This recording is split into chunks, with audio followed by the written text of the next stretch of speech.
Hello, hello, hello. Welcome to LadyGang. Quickie. I'm Becca here with Jack and Kelty, and back by popular demand, our rich BFF, Vivian Tu, is here to finish up the conversation we started because apparently you guys couldn't get enough, and I personally have more, selfishly, I have more questions that I want to ask. So welcome back, Vivian. Thanks, guys. So good to see you again. Good to Okay, see you. so we were talking about this last week, but Vivian has a brand new book called Well Endowed, and it is all about setting up your life. There it is. You're looking so cute. I'm going to tell a quick story about you in a second, but I really love your fashion and how chic you are, and it's amazing. But, before we even get into this, if you're someone who is afraid of money and you just need a worksheet, Viv, can you explain this book and how you're reading, and then there's little worksheets, and then explain how when you pre-order it, you basically get all these things. Yes. So if you're not a reader, which some people are like, I'm never going to read a book, and they just want the worksheets on what they should do with their boyfriend on paying rent, Vivian has that for you too. Perfect. Yeah. So, Well Endowed, it comes out February 3rd. This book is going to essentially teach everybody how to use their money to get the life that they actually want and deserve. I want everybody to feel like they aren't looking at their closet and being like, oh, that's where all my money went and I regret half of it. I want you to feel like you can buy a home and a car and get insurance, even in this economy, that you can manage money in your relationship with your family, with your friends, that you can set your kids up for financial success, both human and fluffy, that you have the retirement that you actually deserve. You get to have fun today, but still prepare for tomorrow. And then through estate planning, one of the best kept rich people secrets, you're actually able to make sure that your trust and will and power of attorney documents and your healthcare directive allow you to take care of yourself in this entire lifetime, take care of yourself as you're passing, and then still being able to leave a legacy for the people you love the most. Pre-order this book, richbffbook.com. And if you pre-order now, you get a bunch of bonus resources. So things like an outline of my trust and will so you can know how I shaped mine, a rent versus buy calculator on deciding how you should approach housing, whether you should rent or you should buy. I can't even take credit for that one. My husband built it. He built it for us. I didn't ever expect to share it with everybody, but now you guys are getting it. And a relationship equity calculator. So you can put in kind of what you make, what you guys owe, and then figure out who should be paying what proportion in terms of like your rent and big expenses, a wedding planning checklist, a list of things that you should be testing out with your kids to help make sure that they are financially savvy as they get older. There are so many free resources that come with pre-ordering this book, Well Endowed. So please check it out. Go to richbffbook.com, grab a copy, and then submit your receipt underneath, and you'll be all set. Wow. Bam. No, I love this so much. So I met Vivian at a Marshall's event 100 years ago. And I love it because, when you go to a Marshall's event, you're obviously wearing your outfit from Marshall's. And we looked at each other and we're like, I almost got that. Like I knew we were going to be friends. And I think it's a really, the way you speak about money, and it's so inspiring. And it's also like not scary, and money is so scary. Even as you were just talking now, I was like, I have a will, and like I feel like I've done a good job with my investments. And then I'm like, I don't have an estate plan. Like, I mean, I have a will, but I don't.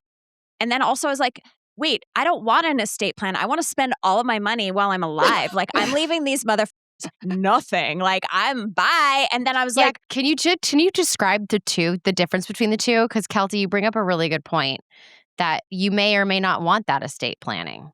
I have my will that's like, I'm leaving my Chanel to this person, and like there's some kids that are going to get some money. But like other than that, like I'm going to die on a beach broke. Like you don't have kids, so you better spend all that money, girl. Bye. Yeah. But or I'm coming for it. What's the estate plan? And that's in the book too. Like I noticed there's like a big chunk about this. Yeah, it's a huge, huge part of the book. So an estate plan consists of multiple different documents. So to your point, your will, your living will, your trust that perhaps dictates how you want certain things to be divvied up. Kelty, I love you so much, but my hope for you is that you do not like have your last check bounce, because that is an incredibly dangerous way to live. You don't know where you're going to go. you want to have other things like a healthcare directive and power of attorney as well. So let me walk through kind of these 4 documents. So with your will, I think it's really, really great that you have that already set up. A will is just a legal document that expresses like how you want your property to be distributed. But with a trust, you can actually be a little bit more strategic. And also, a trust allows you to kind of hide that money from creditors. It allows you to potentially qualify for certain benefits. It essentially makes it look like your money is not owned by you, but rather by this entity. What these 2 documents in conjunction allow you to do is dictate everything. The problem is, if you were to pass and say, we're talking about Becca, she has a kid, heaven forbid, she and her partner pass when kiddo is 18. Can you imagine this kid getting probably multi-6-figure sum, multi-7-figure sum of money at 18? And that's it. That's life. That kid Yeah. is going to spend it on video games and probably booze and make a bunch of dumb decisions. And at 21 will have nothing to show for it. And Becca up in heaven is going to be looking down being like, wow, that was a huge disappointment. Mhm. I hate that. I'll be like, how's that cocaine? How's that going? But you know what? Loser. When you have a full estate plan, what Becca could say is, if anything were to happen to me and my husband, me and my partner, we are able to actually say, hey, at 18, you get this for school. It can only be earmarked to school. It will go directly to a verified institution. Mhm. Great. At 22, when they graduate, you can get this other sum of money to help you get your first apartment, first car. Great. By 30, you need to have hit a certain number of criteria. You need to be gainfully employed. One of Shaq's, like Shaq, the basketball player, in his inheritance documents, basically, he says his kids all have to have 2 degrees. So college and then a higher education degree, a graduate degree, Yes, that's Um, amazing. Before they get the Shaq money? before they get Shaq money. Wow. Before they get Shaq money. Whoa. You can also say, my child needs to have a prenup with any romantic partner that they marry because you don't want them to get screwed over. Fully Honestly, we understand should that. all be doing that. I And then know, it takes this it is off the genius. relationship. Right. If your parents were like, you can only get your inheritance if you have a prenup, then that like takes the stress off. Takes the stress out. Mm. So now this kid is set up for success. Obviously, had a very traumatic thing happen already. There's a lot of emotional turmoil. There's probably things saying like, hey, if we go, we want Nana and Papa to take care of kiddo, or maybe it's my best friend and her husband, like whatever it might be. You get it all out of the way now. You get to decide. You. And so no one has to be like, oh, well, this is what everybody would have wanted. Nobody actually knows except for you. You get to write what you want. And then there's 2 other really powerful documents as well, which are the healthcare directive and power of attorney. So if I get incapacitated in, again, God forbid, some sort of really terrible accident, I have already made selections of, do I want a limb of mine to be amputated if it will save my life? Yes. Do I want to be put on a feeding tube and a breathing machine indefinitely? No. Do I want to be resuscitated? Do I want, a chaplain if this were to happen? I have already made choices for all of these. Then with the power of attorney, I have given conditional power of attorney to my husband. So if something were to happen to me, he has the ability to move money around, to do things on my behalf, to take care of the people I care about most. And obviously, I really trust him to be able to do that. You don't give power of attorney to anybody, to just anybody. But this means that in some of the worst, darkest, most horrible moments of my life and probably the people around me's lives, at least they don't have to worry about these things. Wow. What is your take on life insurance? I have a friend of mine who was a young widow, and she holds this kind of like grief group for other young widowers. And she, luckily for her, had someone way back when tell her to get life insurance for her and her husband. But she said 80% of these young women, their husbands passed, who were making a really good living, who are no longer alive, who are not making that living anymore, and who did not have life insurance, and now they are destitute. Yeah. So she's like, I want people to shout it from the rooftops how important life insurance is. Do you share that same sort of opinion? And Vivian, not to jump in, but there is like, I saw this was one of the big questions from the book. And I know that you're going to give us an answer, but like, if you guys are interested, there's so much more in the book. And also, I feel like I want to know this because I'm a high functioning person who like feels like they have their shit together. And I think life insurance is the most confusing thing. Like, is it a Yeah. racket? Like, I'm very, this Seems is like a scam. it seems like a scam. It's not. Sorry. So now continue. Okay, you see how we already have two dissenting opinions in the room already? It's because life insurance is super confusing. And to answer Becca's question, does everybody need life insurance? Yes, if. The answer is yes, if.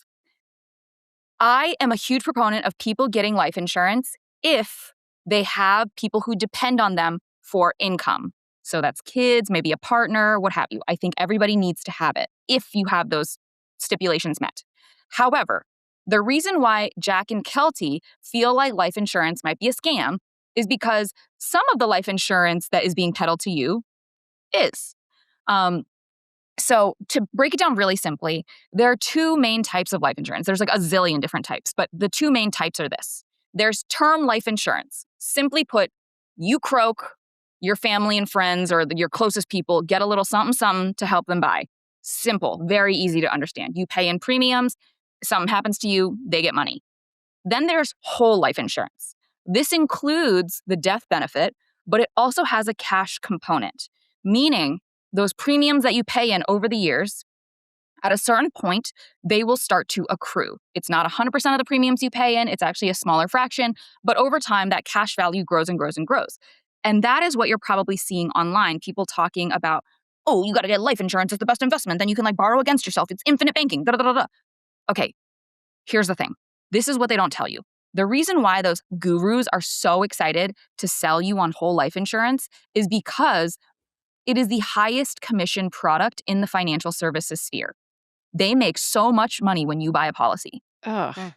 And when it comes to whole life insurance, there have been so many studies that show the premiums are, it doesn't make sense for most people because the premiums to even set up this plan are so astronomically expensive. It doesn't make sense for most people. In fact, you would be so much better off just buying multiple term policies and laddering them, meaning you have one for 10 years and then the next 20 years and then the next 10 years and the next 20, whatever. Like you basically ladder them so you have protection throughout your life or until you need it. But all of the additional money that you would have spent on premiums for whole life insurance, you should actually just be putting that money into the stock market, into traditional, more conventional investing. Life insurance is not an investment. Life insurance is life insurance. And I think many, many people should have it. But you got to be really discerning about what kind you get. So where's your favorite place to direct people if they're looking for good term life insurance? Do you have suggestions? Because term life insurance is actually a commoditized product, I would say shop around, baby. Like Good. you go to every single place that is willing to offer it to you and you compare policies. You have to realize that if all of these policies are the same, you should pick the cheapest option at the firm that you don't think is going to go belly up. But some of these policies might be better than others. Maybe there's higher premiums, but there's higher payouts. Then you have to kind of compare those different factors. But life insurance is life insurance is life insurance from no matter who you get it from. It's commoditized. So you make them fight for your business. Cool. When I go to get my life insurance, is this going to be like car insurance where I get it and then when something happens, they're like, oh, well, you didn't run over that nail Or health on insurance. a Tuesday, so Well, you're no, not only covered. if your husband kills you, then he can't collect it, right? Sometimes they even do. Listen, True.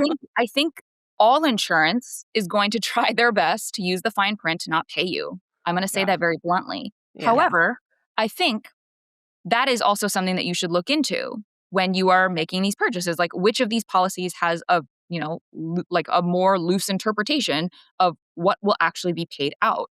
I think there are, life insurance providers that have much higher ratings than others that are easier to use. And that should also, factor into that calculus. But life insurance is interesting because unlike car insurance for the most part, they can discriminate. they can say, we're not insuring you because you've been a lifelong smoker and have pre-existing conditions. Or they can say, oh, well, you are prescribed certain medications that many people are taking, SSRIs, ADHD medications, all of that stuff can impact the cost and can impact your coverage. So I am not one to say lie to your doctor. That is not what I'm saying at all. But I wouldn't necessarily confess to every sin that I've ever done the 6 months, 12 months prior to getting life insurance.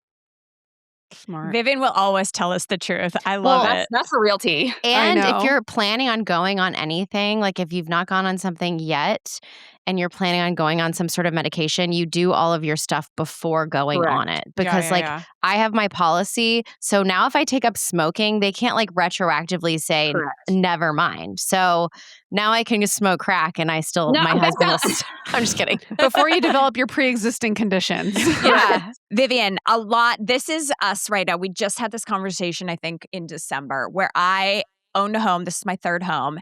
And I'm ready to get the out of home ownership. I'm like, I got to get out. I don't want to be, I just paid $30,000 for a roof. Like, I am ready to go. I don't want to do this anymore. I want to be a renter again. I want someone else, my washing machine to be someone else's problem.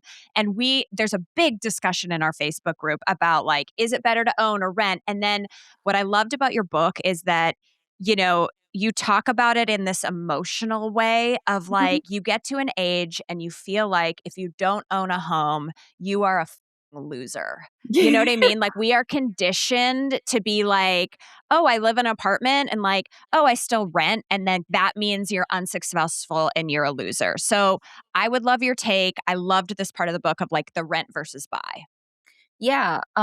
So it's so funny that you mentioned that, just because I own my home in New York and we got back after the holidays and the HVAC was broken and it's probably going to be 10 grand to fix it. Like, super awesome. I really, really love spending 10 grand out of nowhere on something I didn't plan 3 for. Birkins on Very a fucking unsexy. roof tile. Like, what? It's tough. It's tough. It's really tough out here. So I think exactly to your point, we have really demonized renting. And I think it's because home ownership is still so closely tied to the American dream of like, you own a home, you have a little plot of land that is just yours, and you own, like, first off, you're paying property taxes. So like, sort of you own it, but like, you still have to keep those taxes up. But second off, I think there are a lot of pros and a lot of cons to both. So I talk about this in my book, but pros of renting. You can probably get some sort of discount if you are willing to move pretty regularly. You can get 1 month off your 14-month lease, 1 month off your 12-month lease, whatever. You don't have to worry about anything. It is your landlord's job to fix it. You have to recognize that there are also cons, though. So like, maybe you can't be making all of the modifications that you would like to be making to a rental. You're also not building equity. So you are throwing money at rent that you will not see any sort of benefit after the month where you live in that apartment or in that home. But with homeownership, there are so many other pros and cons too. So the pros are you can do whatever you want. You're building equity. It is, in some cases, I really want to caveat this, some cases, a decent investment depending on where you buy. But also, if your HVAC or your roof or something happens, you're on the hook for that. If your toilet starts leaking in the middle of the night and there's poop all over your floor, you have to clean that up. Like, no one's coming to do that for you. Even worse, like the fact that you do have to still pay property taxes. If you live in a community, an HOA, if you live in an apartment building, the maintenance building fees, there's so many other fees that being a homeowner, you have to pay for. And it's really up to someone and their lifestyle whether or not renting or buying actually makes more sense. Do you think you're going to be somewhere for 7 to 10 years? Do you think that you might be relocated for your job? Because if that's the case, you shouldn't be buying. Are you going to maybe be changing what your family looks like in the near term? If you buy something that's a 2-bedroom apartment in New York City, like, oh, I don't know, me, like, if you decide to start a family in 5 years, maybe you're kind of wishing you got one that's a little bigger. But frankly, I couldn't afford one that was a little bigger at the time. So that's why we got the 2-bed. And so there's so many factors to be considered here. there is no such thing as the perfect buy, the perfect rental. Everything that is hindsight is 2020. You can always look back and have the perfect decision, but you'll never know at the time, especially with interest rates where they're at, especially with rentals being very expensive right now. Net, it's up to you. It's up to your situation. I really encourage people to read the book and go through the checklist and then actually use my calculator to decide what makes sense for them. I have a question for you. This is really like base level. Just if there's anyone listening that is feeling like I have so much credit card debt after the holidays. I am Mhm. in over my head. I'm so overwhelmed. I can't even think about investing my money because I don't even have enough right now to be spending on like life. What is your best piece of advice for like the first step? Yeah, I think January is always the spending hangover. Like December, nobody wants to see my content. It's actually really funny. I see a dramatic dip in engagement. And then January, everything picks up because people are like, oh shit, Yeah. way too much money. Now what?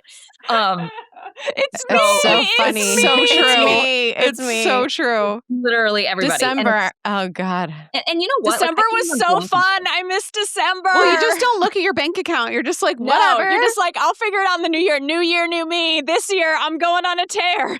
Yeah, exactly. And you know what? I don't feel like this is a problem because it's so natural, right? You Mhm. are celebrating, you are having a good time. But January is the reset. Like we got to all come back down to earth. So what I encourage people to do is in January, set some milestones, set some goals. Is it, oh, I'm going to save this much money to be able to pay off this much of my credit card debt?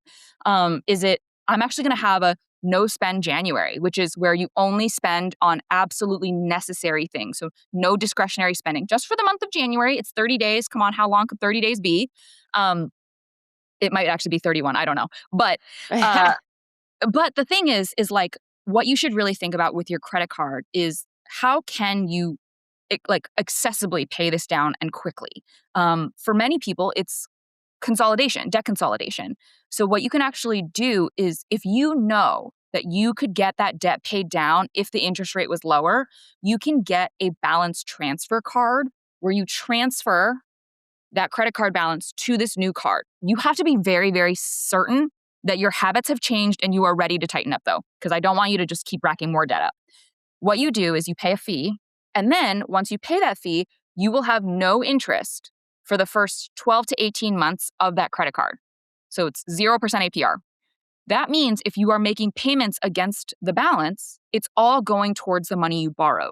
That is an effective way to pay down that debt fast. And then hopefully from there on, you use that credit card responsibly, make the payment in full on time every single month. Great. If you're like, okay, my credit card debt is a lot more and I don't think I can get it paid down in 12 to 18 months, what you can actually do is get a personal loan. So you go to a bank. Again, you have to be committed. Your habits had to have changed. You can't just spend more. But you go to a bank, you can get a loan typically around 7 to 15% interest. Most credit cards are 20 to 30%. So you can see how that's better. You use that loan, you pay off the credit card in full, then you cut it or you put it on an ice block or you just can't touch it in the time being. Then you pay down this personal loan and you can take as long as you need. But generally speaking, like you are able to then spend less on interest. So more money is obviously going towards paying back what you borrowed. And then if you're really, really in the hole, you can always consider credit counseling. These are nonprofit agencies that actually help you manage your debt. However, there are some pretty strict rules put in place. Like you'll have to cancel all of your credit cards. If you miss one payment, you're basically even worse off than you were before, but like somebody can help you. You should never ever feel like you are so down bad that you can't come back from it. Great. Look at us, guys. New year, new me. New us. New New us. New us. We can This do is- it, guys. There's one thing I do want to ask you about. Sorry, it's a little pop culture-y. So, we love the Housewives. There's a lot of talk about this money guru that is on Housewives. I don't know. Have you seen it? Mm-hmm. Okay. The silence. Well, there's a lot of for people who don't watch, there's this very famous scene now where Dorit is obviously going through this divorce. She's not a handle on her finances, and Bose, who is a very well-known CEO, like super smart, turns to this Amanda, who's says she's the money queen and is this expert in money, and says, well, what should Dorit be doing to protect herself? Kind of the way for the last week's episode in this one, we asked Vivian, what the hell do I do? And then Vivian went on 10-minute rants and said, here's the worksheet, here's the book, here's the information. Like, that's what I think she was looking for. And the money queen turns and she goes, well, you just have to decide like what kind of, like, who do you want to be with money? And Bose like rolls her eyes and she goes, what kind of blah, blah, blah is this? But I say this, and I'm not trying to hate on someone, because I do think you at the beginning of Well Endowed, this new book, you talk about us being snails. And you say there's like the soft inside to money and then there's the hard outside. So it seems like you're in agreement that there is this like emotional, mental part, but you back it up with some worksheets. Can you discuss the snail and what did you think of that scene on Housewives? So I invoke my Fifth Amendment right on that. Okay. However, I will say, not even so much about the snail, but like I talk at the beginning of the book, I mention growing up going to Chinese buffets, and why I am so focused on optimization now as an adult is because when I would go to these Chinese buffets, like my parents wouldn't let me just eat whatever I wanted. Like there was a routine. You would go stand by the seafood tower, you would get all the seafood, you would eat seafood until you were done. Then you could go to the meats, like the expensive meats, like beef and lamb and pork, not chicken. You're not eating chicken. Then we go to the vegetables, but not like the cheap kind, like broccoli. We're eating snow peas. And then once you're done with the vegetables, you can finally go for the carbs and the desserts. And at the time when I was growing up, my parents didn't have a lot of money. And when we would go to these Chinese buffets, it was an act of extracting every penny of value out of life.